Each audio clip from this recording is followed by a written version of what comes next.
Bagaimanakah formula i'rab untuk fi'il, tepatnya fi'il mudhari'? Yang jelas formula i'rab untuk fi'il mudhari' berbeda dengan formula i'rab untuk isim. Mengapa berbeda? Karena formula i'rab untuk isim menggunakan pendekatan formula perubahan dari mufrad ke musanna dan jamak. Dan kita sudah hafal formula perubahan isim dari bentuk mufrad, musanna dan jamak, yakni formulanya adalah un, ani, una, tun, tani, atun. Saya ulangi, formulanya adalah un, ani, una, tun, tani, atun. Itu adalah formula perubahan isim dari mufrad ke musanna dan jamak. Nah, berangkat dari formula isim ini, perubahannya dari mufrad, musanna dan jamak, maka kita rumuskan formula perubahan pada i'rabnya, yakni u menjadi a lalu i, u a i, u rafa, a nasab, i jar. Lalu untuk ani menjadi aini dan aini, ani rafa, aini nasab, aini jar. Lalu una saat rafa menjadi ina saat nasab, juga ina pada saat jar. Itu pendekatan, itu formula i'rab untuk isim menggunakan pendekatan formula perubahan dari mufrad, musanna dan jamak. Nah, sedangkan formula i'rab untuk fi'il berbeda.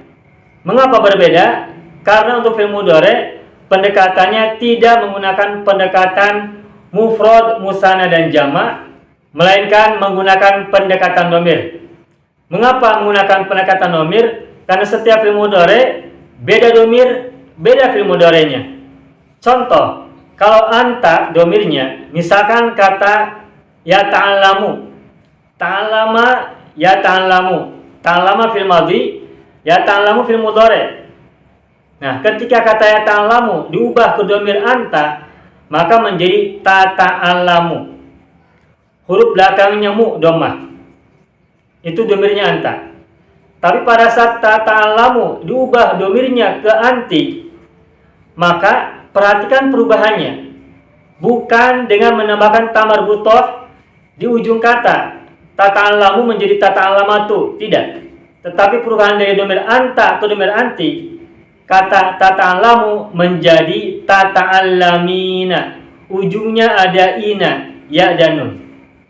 Ta ta'allamu menjadi ta ta'allamina. Padahal anta dan anti sama-sama mufrad, tetapi berbeda cara perubahannya. Kalau isim perubahannya dari mudzakkar ke muannats, tinggal tambahkan ta marbutah. Muslimun, muslimatun, mukminun, mukminatun. Itu untuk isim. Tetapi kalau fi'il mudhari' dari anta ke anti, perubahannya beda, yakni dengan menambahkan ina pada huruf terakhir untuk dhamir anti. Tata'allamu menjadi tata'allamina. Tasjudu menjadi tasjudina. Tastaghfiru menjadi tastaghfirina. Tasma'u menjadi tasma'ina, dan seterusnya. Anta dan anti sama-sama mufrad.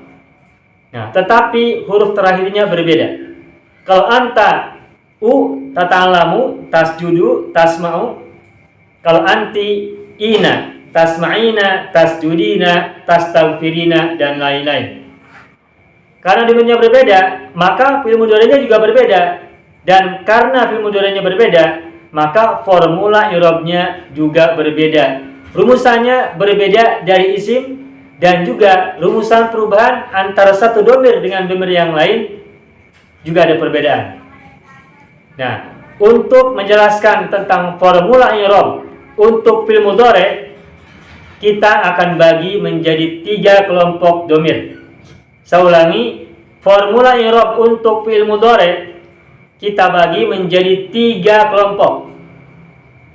Yang pertama adalah kelompok fi'il mudhari' yang huruf terakhirnya berharokat dhammah.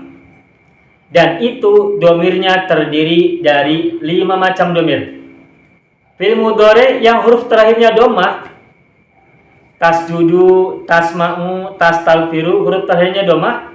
Nah, fi'il mudhari' yang huruf terakhirnya dhammah itu ada 5 macam dhamir. Apa saja dhamirnya?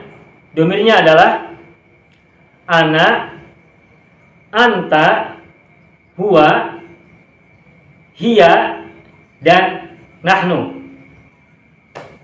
Ada 5 domir.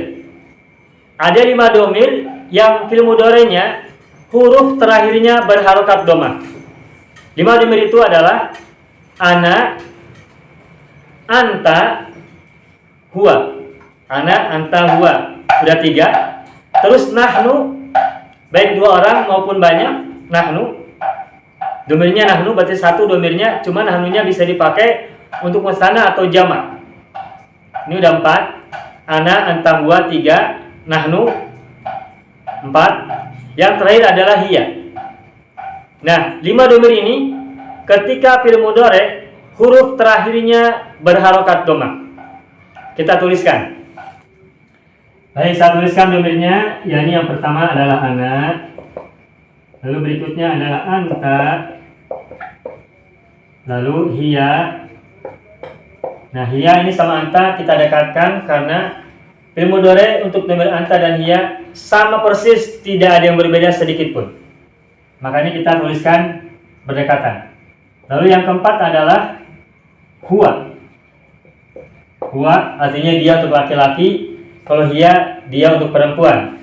Sudah 4. Nah, yang kelima adalah nahnu. Nahnu artinya kami atau kita, baik untuk 2 orang maupun untuk 3 orang ke atas. Musanna nahnu, jamak juga nahnu, baik untuk laki-laki maupun untuk perempuan. Nah, inilah 5 domir yang ketika diterapkan ke fil mudhari', maka fil mudhari' itu huruf terakhirnya berharokat dhamma. Sebagai contoh misalkan kata yastaghfiru, istaghfaro, yastaghfiru. Istaghfaro bentuk fil madhinya, mudhari'nya adalah yastaghfiru. Nah, yastaghfiru ini kalau kita terapkan ke domir ana, maka huruf pertamanya berupa a. Kita tuliskan ya, astaghfiru. Nah, astaghfiru. Huruf pertamanya a, astaghfiru. Nah, kalau ada fil mudhari' huruf pertamanya berupa a, ini berarti domirnya ana. Astaghfiru, atubu, asma'u, ajlisu, ahduru, asjudu, dan sebagainya. Kalau ada fil mudhari' huruf pertamanya a, berarti fil mudhari' itu domirnya adalah ana, saya. Astaghfiru artinya saya memohon ampunan atau aku memohon ampun. Domirnya ana, cirinya huruf mudhari'nya adalah a. Terus untuk anta dan hiya, anta kamu laki-laki, hiya dia perempuan.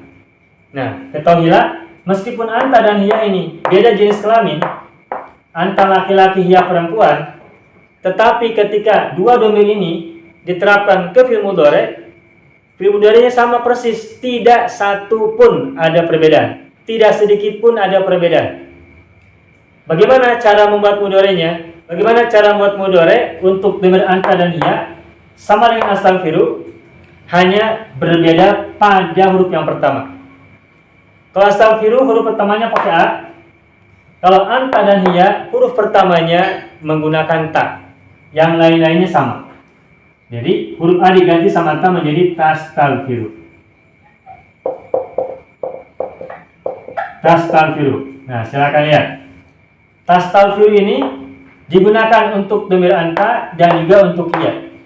Jadi kalau ada kata tastaghfiru, maka artinya bisa kamu laki-laki memohon ampunan atau dia perempuan memohon ampunan. Sama. Gitu ya. Terus bagaimana dengan domir huwa? Nah, huwa juga sama dengan tastaghfiru, tetapi perbedaannya huruf depan diganti dari ta menjadi ya. Karena huwa adalah dia laki-laki. Kalau laki-laki itu cirinya adalah huruf ya. Dan huruf ya itu adalah huruf yang ada 2 titik di bawah. Sedangkan hiya ini adalah perempuan, cirinya adalah huruf ta. Dan ta itu adalah huruf yang ada 2 titik dan 2 titiknya ada di atas. Itu huruf ta. Makanya ta adalah ciri perempuan karena ada 2 titik di atas. Sedangkan ya adalah ciri untuk mudzakkar, untuk laki-laki, karena ya dua titiknya ada di bawah. Maka dari kata tastaghfiru untuk dhamir huwa menjadi yastaghfiru. Yastaghfiru. Yastaghfiru. Yastaghfiru untuk dhamir huwa. Bagaimana untuk nahnu? Nah, untuk nahnu sama saja, hanya berbeda pada huruf yang pertama. yakni huruf pertamanya diganti menjadi nun. Nahnu kan huruf pertamanya nun. Maka ketika dhamir ini diterapkan ke fi'il mudhari, maka fi'il mudhari'nya juga huruf depannya menggunakan nun. Jadi yastaghfiru menjadi nastaghfiru.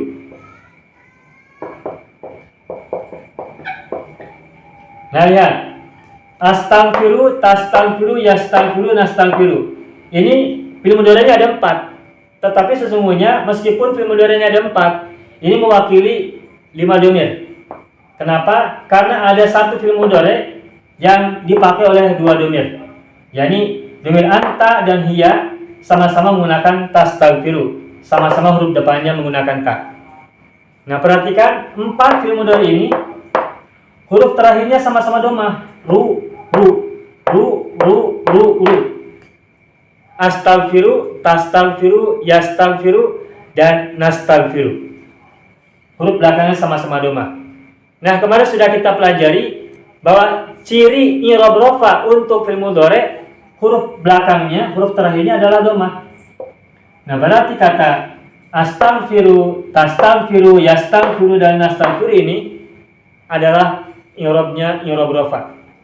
Nah, kita ambil contoh saja satu, misalkan kata astaghfiru kita tempatkan di sini.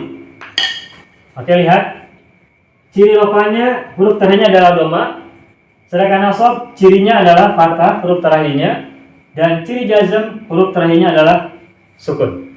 Nah, kalau sudah tahu ciri huruf terakhir dari i'rab rafa bagi fi'il mudhari yang huruf terakhirnya dhammah, maka kita tinggal terapkan saja.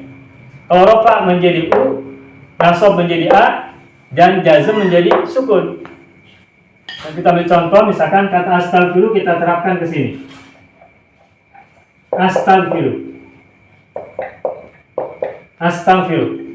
Huruf belakangnya atau huruf terakhirnya dhammah. Kenapa dhammah? Karena ini adalah ciri dari i'rab rafa. Lalu bagaimana dengan nasab, i'rab nasab? Bagaimana kata astaghfiru pada saat i'rabnya adalah mansub atau nasab? Nah, kata-katanya sama, hanya berubah pada huruf terakhir, jadi menjadi fathah. Maka menjadi astaghfiru. Fathah belakangnya. Lalu yang terakhir yang jazm, i'rab jazm, kita sesuaikan dengan rumusnya, yakni cirinya huruf terakhirnya sukun. Maka astaghfiru menjadi astaghfiru, ketika jazm menjadi astaghfir. Astaghfir. Astaghfiru, astaghfiru, astaghfir.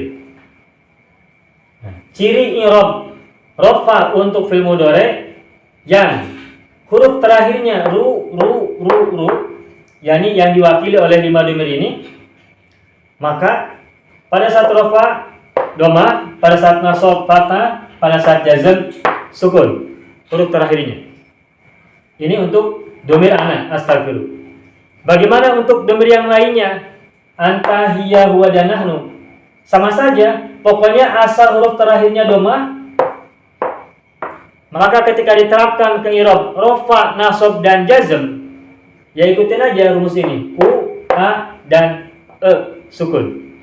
Maka kalau kata-katanya dari astaghfiru ganti menjadi tastaghfiru, ya tinggal kita terapkan saja. Tastaghfiru ya. Tastaghfiru, tastaghfiru, tastaghfir. Itu untuk dhamir anta dan hiya. Sekarang kalau dhamir huwa, huruf depannya pakai ya, yastaghfiru. Maka kita terapkan ke formula i'rab rafa menjadi yastaghfiru. Nasabnya menjadi yastaghfiru dan jazmnya menjadi yastaghfir. Dan terakhir ya nastaghfiru kita terapkan ke formula i'rab, maka menjadi nastaghfiru, nastaghfiru, nastaghfir. Begitu saja. Nah, inilah fi'il mudhari yang huruf terakhirnya berharokat dhammah. Dan ini fi'il mudhari seperti ini domirnya terdiri dari 5 macam domir. Jadi domir ana, anta, hiya, anta dan hiya sama, huwa dan nahnu. Ana, anta dan hiya. Anta laki-laki, hiya dia perempuan. Lalu huwa dia laki-laki, dan nahnu kami berdua atau kami banyak. Kita berdua atau kita banyak. Ini. Nah, ini kelompok domir yang pertama atau kelompok fi'il mudhari yang pertama diwakili oleh 5 domir ini. Nah, formulanya untuk fi'il mudhari kelompok yang pertama yakni u, a dan e sukun. U, a dan e, dhamma, fathah, sukun. Rafa, dhamma, nasab, fathah dan jazm, sukun. Ini formula yang kemarin sudah kita pelajari dan kita sudah hafal. I'rab, rafa, nasab dan jazm untuk fi'il mudhari ciri utamanya adalah ini. Dan ini digunakan untuk fi'il mudhari yang huruf terakhirnya berharokat dhamma. Yakni domirnya ada 5 macam: ana, anta, hiya, huwa dan nahnu. Lalu bagaimana dengan kelompok yang kedua? Kita lanjutkan.